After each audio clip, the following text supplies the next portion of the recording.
away in the background for you, somebody who didn't want to be on camera. Just kidding. Okay, so recording has started. That's what we needed. Thank you for the reminder. All right, so back to this point about Pepsi, and I'll make it really quick.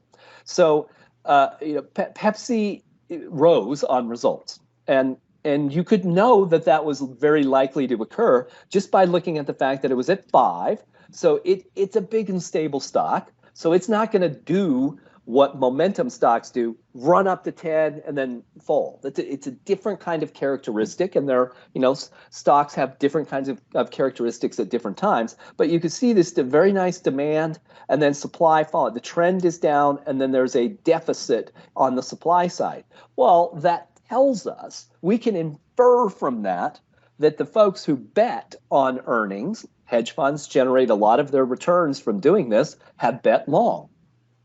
In the reverse, if the trend was the reverse and it surged above the trend right before earnings, you might surmise that the bets are short. Doesn't mean they're going to be right. But the thing about hedge funds, and this is why this is so great, they spend a tremendous amount of money consuming every conceivable data point. I think I've shared before that there was a couple of years ago, I hosted a panel on alternative data, and I had the head of quantitative data products from Point72, very large hedge fund, among others.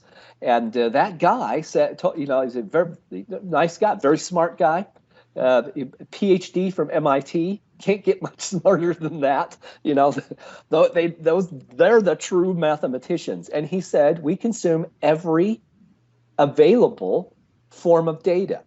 We consume satellite imagery of ports, and we compare that to what companies are saying, and we know before they do whether their business is increasing or decreasing.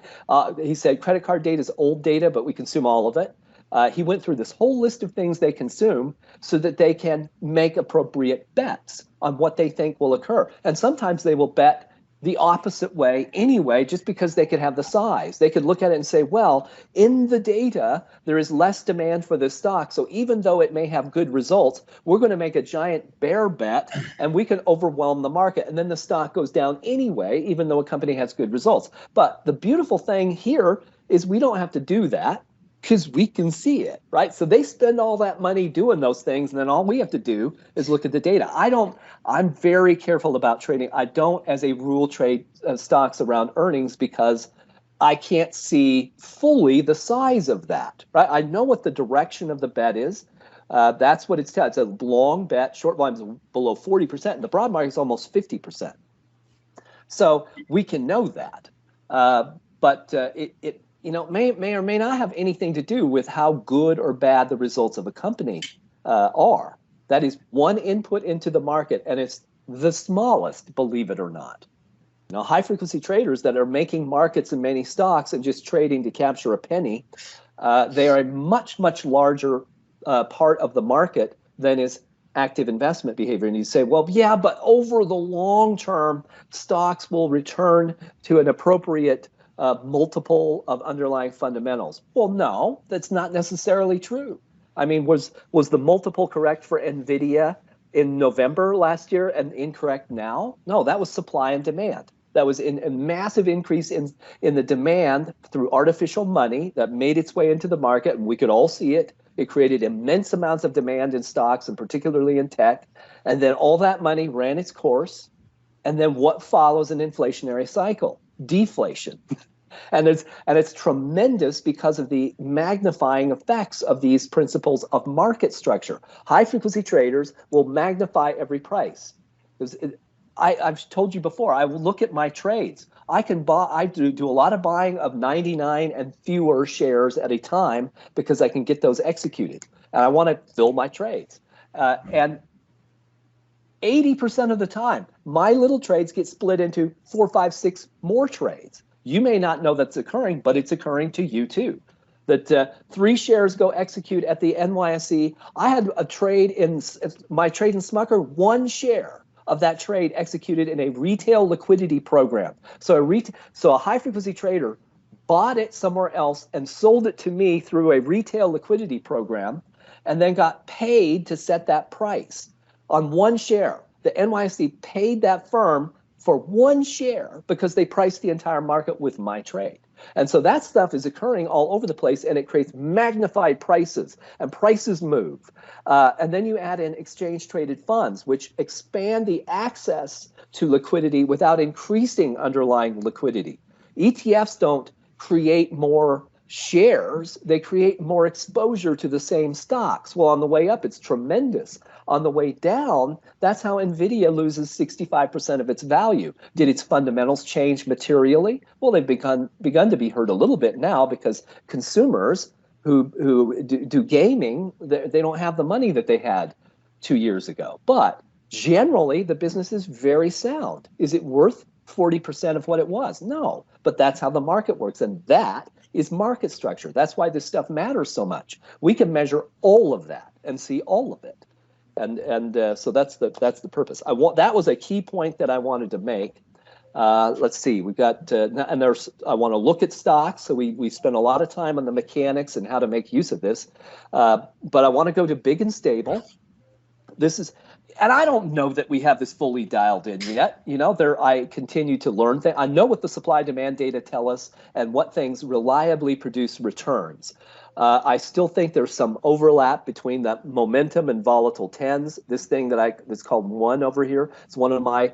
I'm experimenting with some math and looking at is there an increase in incremental return doing this thing versus that thing, and if we find that, we share it. I'm gonna, I'll tell you anything that we find that is helpful. But the math behind big and stable says if the market is volatile, then money is going to cluster into things that are not volatile. See these?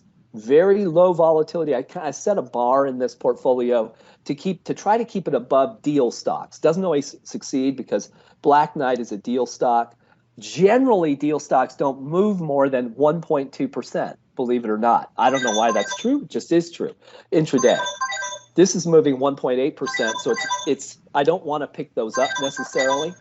But these stocks tend to do well when there is uncertainty. And so I know if I buy a momentum stock and an SJ Smuckers, that probably if the market doesn't do what I expect, I'll produce a return in one. If it does do what I expect, it'll produce a return in both. And you say, well, why not just put it in the momentum stock? Because I don't, there are days when momentum stocks go down and then boom, then they give you the return 2 days later. And that's how it works. So that's what this is designed to do. Then I wanted to mention this. I did it with input from young Nate, the mathematician, but I wanted to improve since we have better querying capabilities, we've continued to improve those to put more focus on these shorter term, very near term divergences. And so this is going to highlight, in fact, I might have to look at this in a different view. I don't know why it's loading so slowly. Maybe it's because I'm in Steamboat. But it's looking for volatility of 3% or more. And that's because it's a great target. How would we know how much a stock should rise or fall? I mean, what tells you? A technical chart, maybe some of you great technicians can tell me something that reliably does that.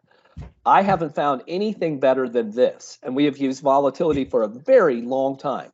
I started measuring the spread between intraday high and low prices all the way back when I was an investor relations officer for a public company, trying to understand why our stock did what it did. So it helps you know, what should I realistically anticipate? If at the start of the day, Darling Ingredients is down 1.8%, I could say, well, it's down half its intraday volatility. Do I buy that? Well, maybe. Yeah, probably. Particularly when I look at the supply-demand move. And then if it goes up 4.7%, you're getting gravy. It has now gone up more than its average intraday move. Of course, the market's up a lot. But that's a very good reason to take those gains. And that's it. And it gives you some expectation. How much should a stock move? Well, volatility is a very good read. And I can tell you algorithms consume that same data. We know because we measure it and compare it to what they do. And we know that they consume about 20 days of it, trailing 20 days, and they look for those. that's mathematical. It's just risk management. So all of that is knowledge that we can use to our advantage. So are you following? If a stock with great supply demand divergence moves 3.5% every day, and it's down 1.8% to start the day, buy that, right? Buy that, and don't try to buy it in increments greater than about $4,800. You might have to put in several trades. Well, who cares? If you're trading for free, what difference does it make? If the spread is 6 cents, take it at the market. I mean, why put in a limit order when there's a 6-cent spread between the bid to buy and offer to sell? Just take the market. 99 shares at the market. Probably your own broker will have to take the other side of that. When I sold SJ Smuckers, Interactive Brokers bought it. Probably says I probably get a little more return out of it. But I put it in at the market, 75 shares at the market. And I know they have to buy it. If they can't send it to somebody in a split second, they have to take the other side of the trade. Well, knowing those things can help you very efficiently move your money, and that's what we want to. That's also what we want to do. Does that make? Do you follow what I'm explaining? Okay. All right. Now, the last thing I want to look at is go back to the volatile tens and explain there are only modest differences between those two. Maybe it's overlap. I don't want to duplicate our efforts. I want to try to find the mathematical probabilities that are best in different conditions. If the market has rising demand, what should we do? If it's volatile, what should we do? If it's declining, is there a difference between those things, or is it the same? And I'm not wholly convinced. I was very pleased with the math this time, that it didn't give us, the math didn't give us many opportunities until yesterday and the day before. All of a sudden, whoop, whole bunch of opportunities. Well, that was beautiful, right? You could almost say, well, any of these things will work, and then the market goes way up. So the math was telling us for the moment, those opportunities have really increased. And then today, all of a sudden, they're gone. We went from, all these things had a whole bunch of stocks in them, and they vanished. Well, that tells us, once again, the data is telling us, be very quick to take your gains, because if there is an abundance of opportunity, a cornucopia, the math will present that to us. When you have to be very careful and cautious, the math will also tell us, because it will reduce the number of opportunities for us. So if you look at momentum trades, there are only 2 in there that meet these mathematical criteria. And they are, this is what it is, supply-demand divergence so the divergence calculation is at least 3 standard deviations. Demand trend is up. The 5-day supply trend, 5-day instead of 1 day. Supply trend is down. That suggests that you have a chance to have a good 2, 3, 4, 5-day move potentially. That's the thinking. I like liquid stocks, so I always add this criteria, dollars per trade of $4,000 or more. You can find a lot of stocks with a lot of volatility that only trade $1,500 at a time, but it's very difficult to get out of them. And that's a mathematical fact that we measure too.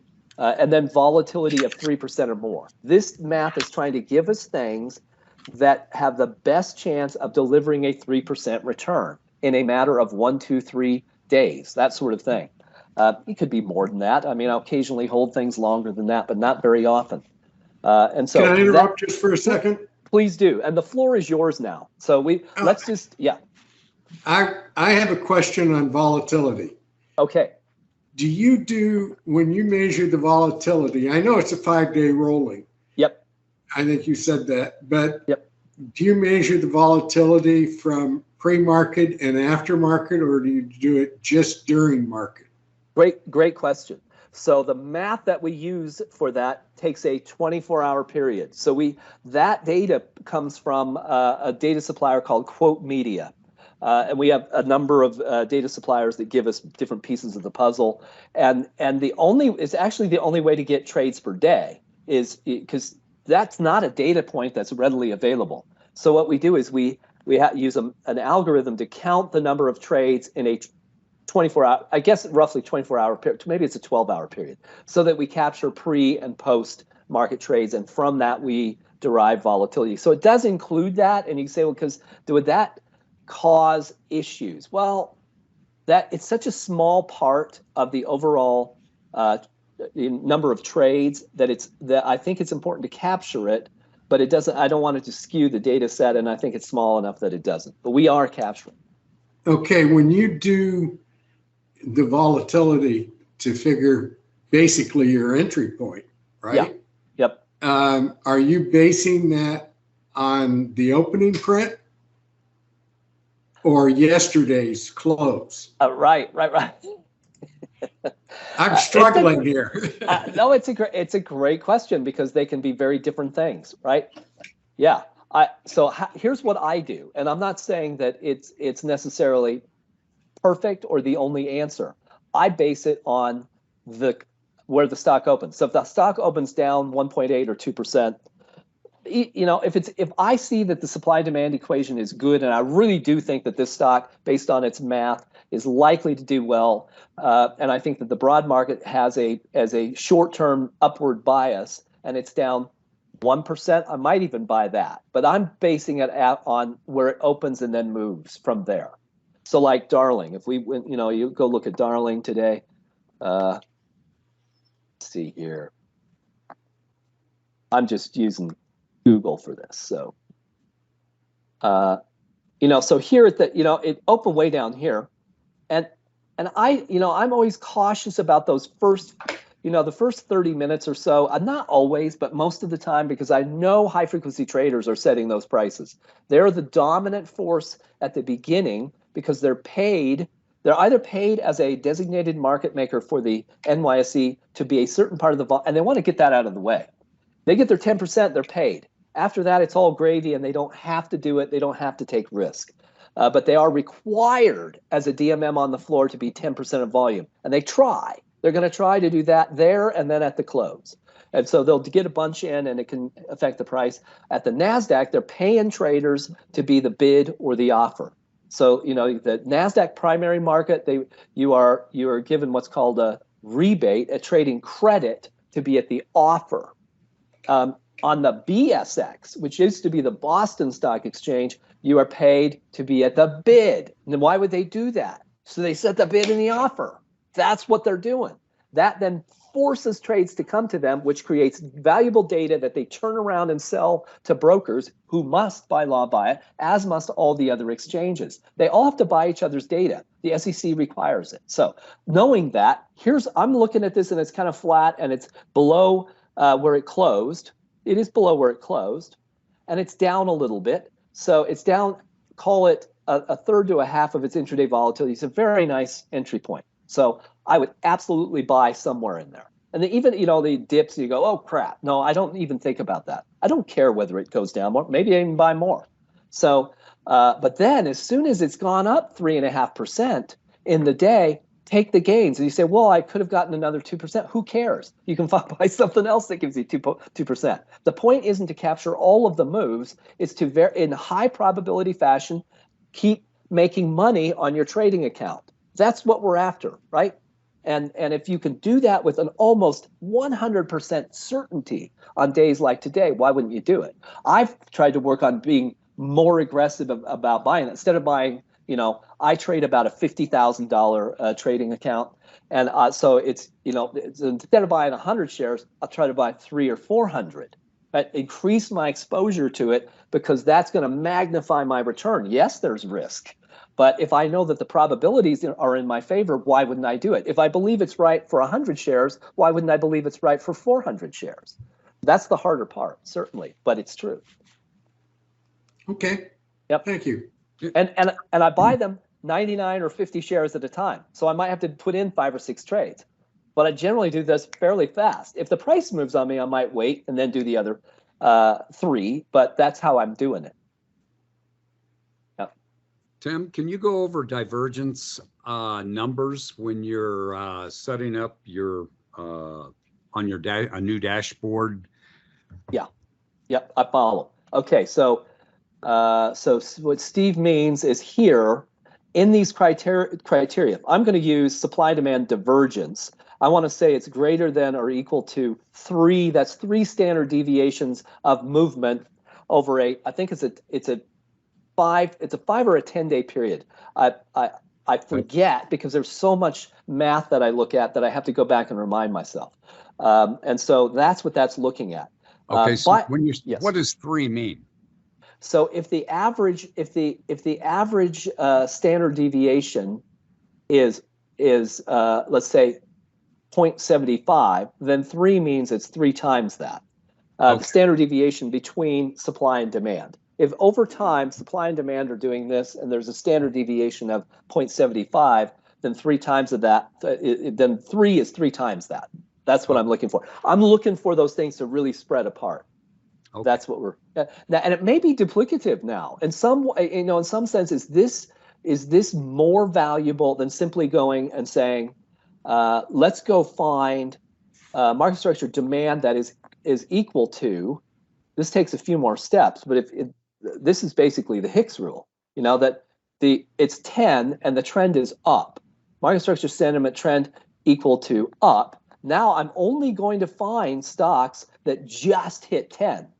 And then I could go add this and say, I just want the short volume trend, 1-day trend, to be equal to down. And then I want to put a bar on that and say, I want to find short volume supply levels that are less or equal to, I'm going to say 50, because maybe in just a hair under that, just so I'm under half, just because I'd rather not be trading against that much artificial supply. So if I take this out and I run that filter, it's going to give me a lot because I haven't narrowed the liquidity. It gave me 32 stocks. But the trouble is, here's what I mean about volatility. CDs, like you try to trade AGS here, trades $490 at a time. I will not do that. It's too dangerous. It's also why institutions don't own those stocks. They're going to put them in baskets. Institutions are going to own stocks like this. Baxter, it trades $5,000 at a time. ACM, I forget what that is. ACOM, yeah, I know that company. That's how you do that, and it's going to give us everything now that has just gotten to 10, where short volume has ticked down day over day. Those aren't absolutes, and I don't know why that's occurring right there. I've got to ask Nate about that. I think that there's some error right there. I'll check on that. We tested it in test, and it was perfect, and we deployed it, and I don't know. I found one other instance like that I alerted Nate to. This should only be down, but that deficiency versus demand, that's what we're looking for. Right. Yes. Yeah, Tim? Yes, fire away. I put that in this morning for only down on the supply, and I was getting the same thing where some of them were showing up. So we're finding there's a bug. There clearly is, and I felt like we had that we had it dialed in test. So I'll make a note here, and I'll have Nate find out what's going on there. I agree, it shouldn't happen. That calculation should not happen. There's always something with software. Always something. No matter how much you test. It doesn't really matter because you can always just not worry about the ones that are up anyways. But but it needs to be right. It's got to be right. So we'll make sure it is. Thanks.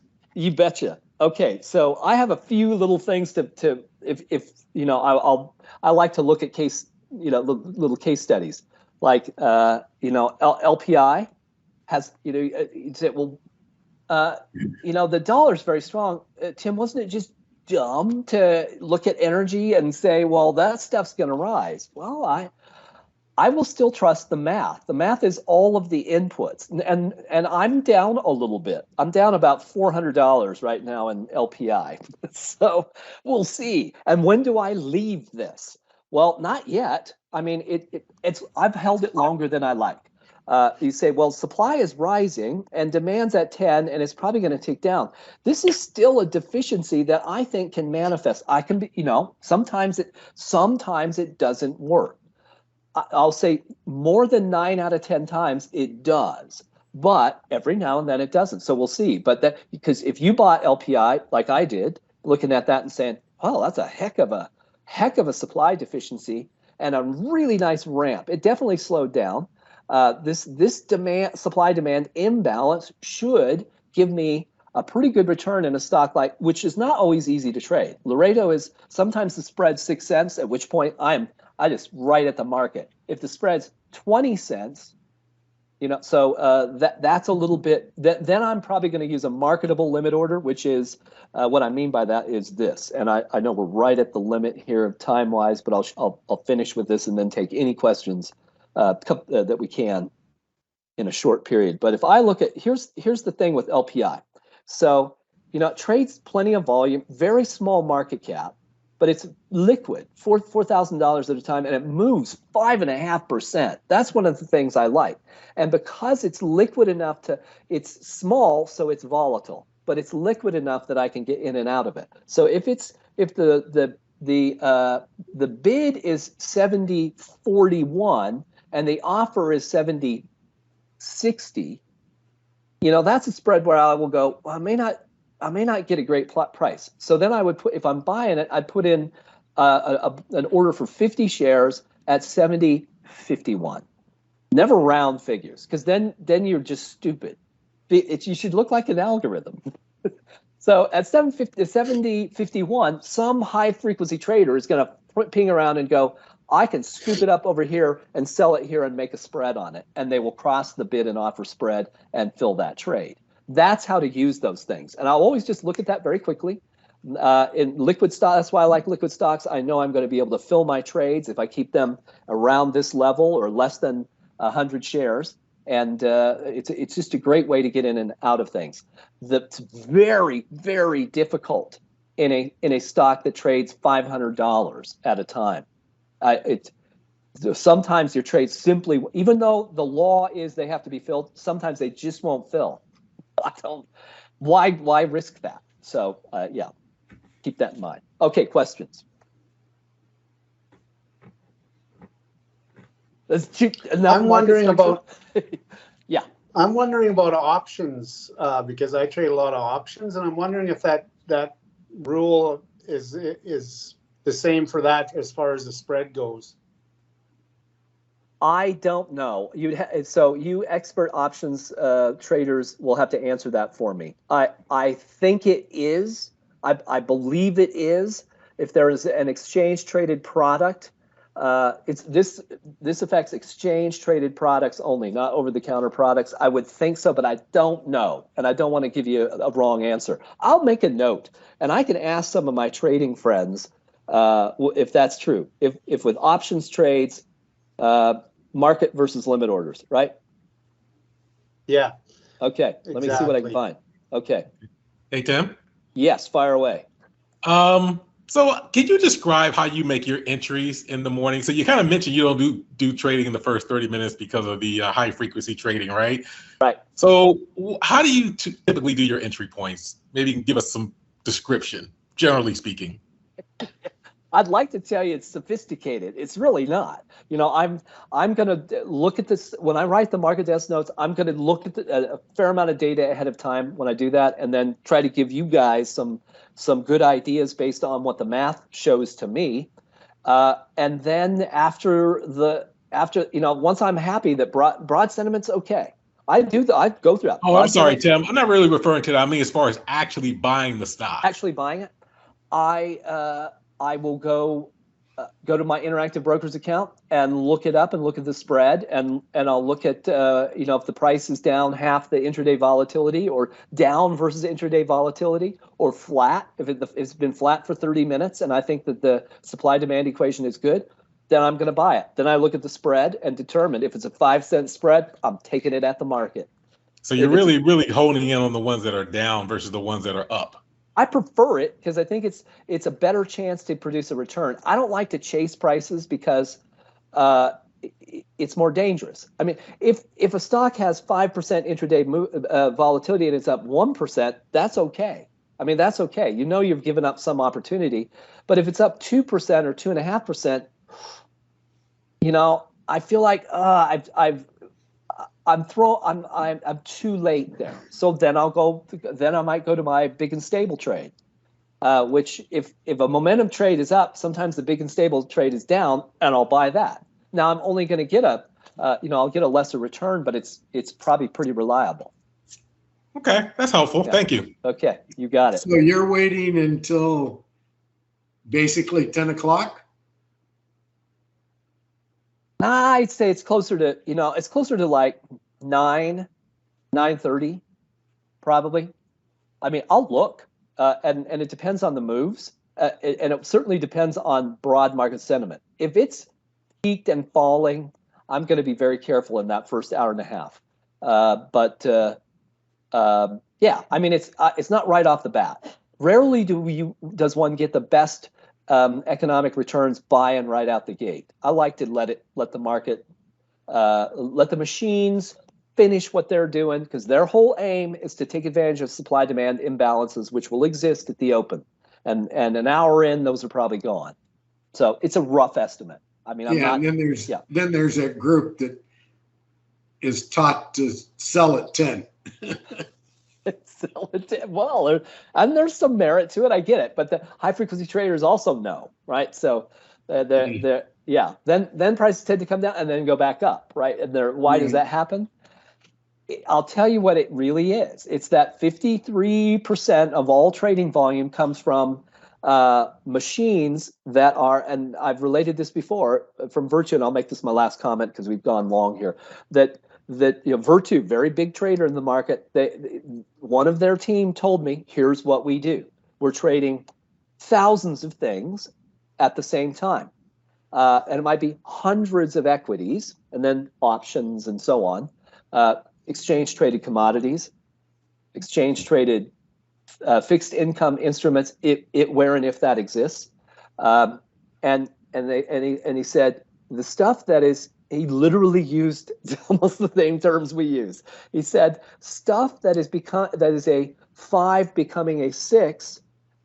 We're buying those until they rise 40 basis points over the intraday average midpoint, and stuff that is 5s becoming 4s. We short those until those are 40 basis points below the average intraday midpoint, and then we reverse those, and we're always trying to be zero. We're trying to be zero net exposure to the market all the time. Well, that's what's setting prices, and that is exactly what you see play out. So the market goes down at the middle of the day. Now they've reversed their trade. It goes up. Now they reverse their trade. It goes down. And there are 15 or 20 firms that are trading over half of all market volume doing that very thing. And that's what you see. So we can know those. We know that the supply-demand equation here will give us an advantage to the upside or downside at various points along the market's cadence and continuum. And we're just stacking the odds in our favor. We know what the market is doing and how it works and its mechanics.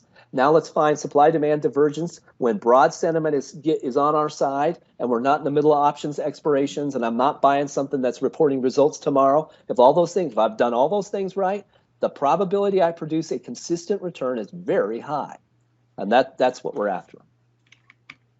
Okay, guys, good to see you. I was not very efficient today, I know, but I'll be better next week.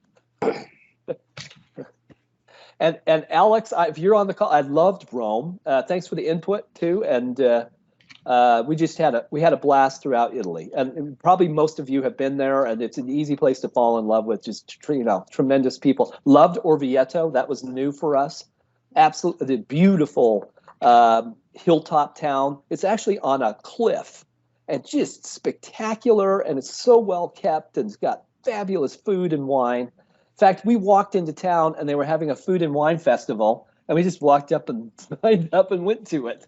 And it was just terrific. And Sienna's great. We have a friend who has a place there, and that's you have a friend who has a place in a foreign country. That's a nice kind of friend to have. And so we stayed with him for about a week, and Sienna's terrific.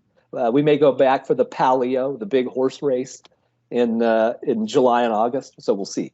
But had a great time, and it was great to see you guys. So catch you next Thursday. I will be here to do this. Thanks, Tim. Good to see you. Thank you. Thanks, Tim.